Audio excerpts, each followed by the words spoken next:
Olá!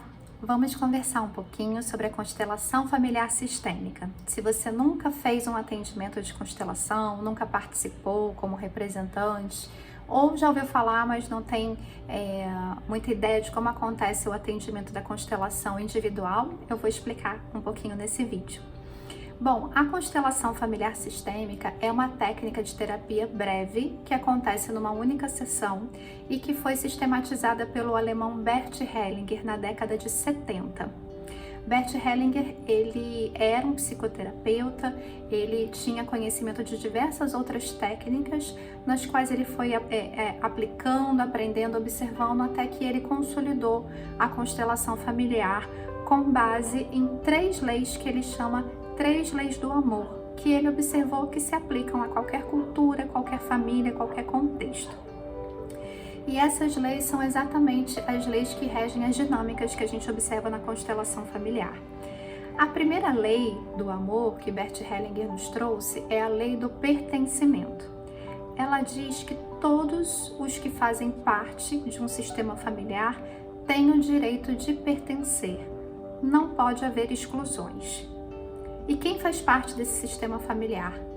Pais, filhos, avós, bisavós, tataravós, até a 5ª geração, os tios que são irmãos dos pais e também pessoas que tiveram uma participação naquele sistema, trazendo grandes ganhos ou grandes perdas, que mudaram a história daquela família, como uma herança ou uma tragédia, um assassinato, né?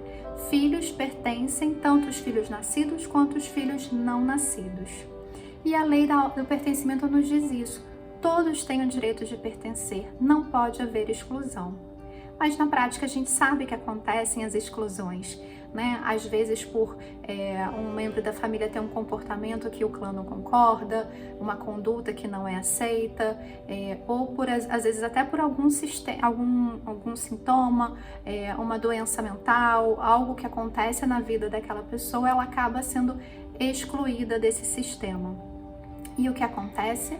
A constelação observa que, em geral, um membro mais novo do sistema vai reproduzir padrões, comportamentos daquele membro que foi excluído para que ele possa ser visto e ser reintegrado ao sistema, ok?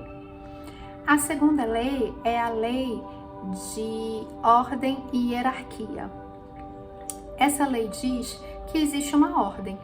Quem veio antes tem precedência. Então, pais são grandes, filhos são pequenos. Pais nos dão a vida e filhos jamais vão poder retribuir isso que os pais nos deram. A única forma de retribuir a vida, que é de onde a gente veio, é também dando a vida ou dando vida aos nossos projetos, passando esse legado à frente.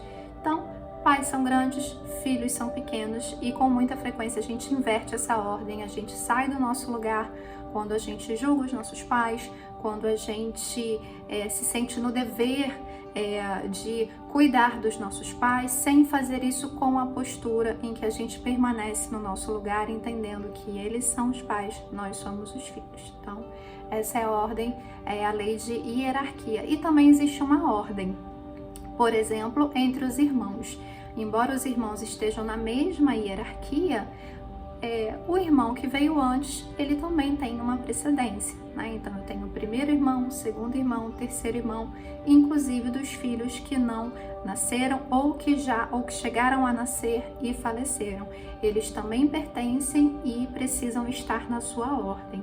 Quando acontece de um filho mais novo, por exemplo, assumir uma postura de resolver as coisas, de tomar a frente de tudo, de ser o irmão mais velho, ele está saindo do seu lugar de mais velho, de mais novo e assumindo papéis, responsabilidades e pesos que não são seus. Toda vez que a gente infringe essa lei de ordem e hierarquia, a gente experimenta uma sensação de peso, né, de carregar mais do que aquilo que seria apenas a nossa parte. A terceira lei é a lei do equilíbrio, que fala da relação entre os iguais, como sócios, como cônjuges, como amigos, né? E ela diz o seguinte: precisa haver um equilíbrio entre dar e receber.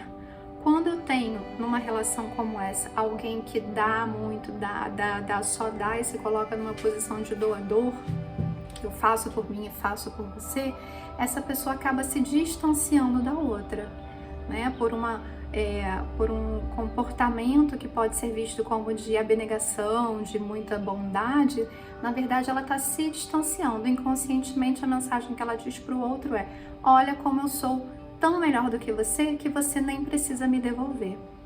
E quem está aqui nessa posição de receber se sente em dívida. É como se jamais conseguisse pagar essa dívida. E aí o que acontece? Essa pessoa vai tentar diminuir aquela que está muito acima. Então, ou ela vai assumir um comportamento agressivo para que essa pessoa diminua, ou ela se sente incapaz de pagar essa dívida e vai embora. Então, a lei de equilíbrio diz: conforme a gente faz algo de bom pelo outro, o outro fica em dívida e faz algo de bom por nós. E assim sucessivamente. Então, quanto mais o outro faz algo de bom para mim, eu faço algo de melhor para ele. E o contrário também acontece. Se o outro faz para mim algo que não foi bacana, eu não preciso fazer uma vingança, mas eu posso me permitir também fazer alguma coisa um pouquinho menos pior, para que o outro perceba que entrou em desequilíbrio e assim, mais atento à relação, ele possa fazer algo de bom e a gente retomar o equilíbrio. Essas 3 leis regem as dinâmicas da constelação familiar. E, na prática, o que acontece num atendimento? A gente usa um tabuleiro e a representação física de bonequinhos que vão representar os integrantes desse sistema familiar.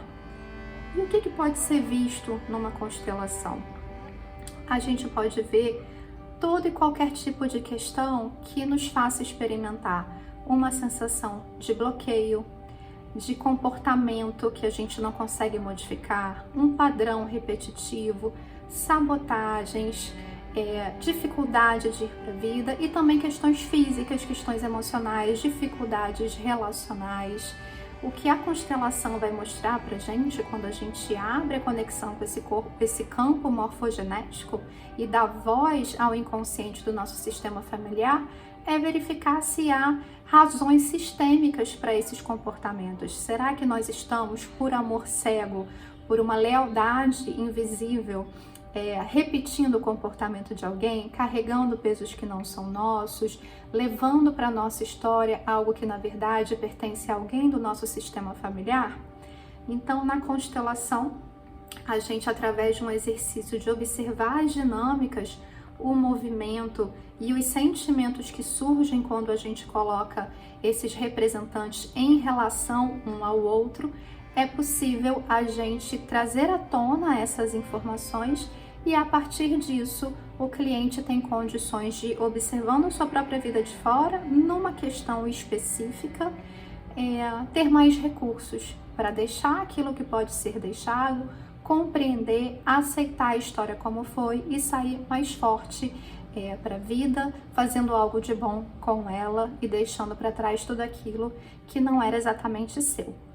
Então, te convido a conhecer, experimentar um atendimento de constelação familiar, pela minha própria experiência, a experiência das pessoas que eu acompanho, dos meus colegas, o que eu observo, o que a gente colhe de benefícios da constelação familiar não é nenhuma solução milagrosa, não é algo que acontece do dia para a noite, mas é com certeza um pouco mais de consciência, um pouco mais de leveza e uma sensação de fluir melhor pela vida.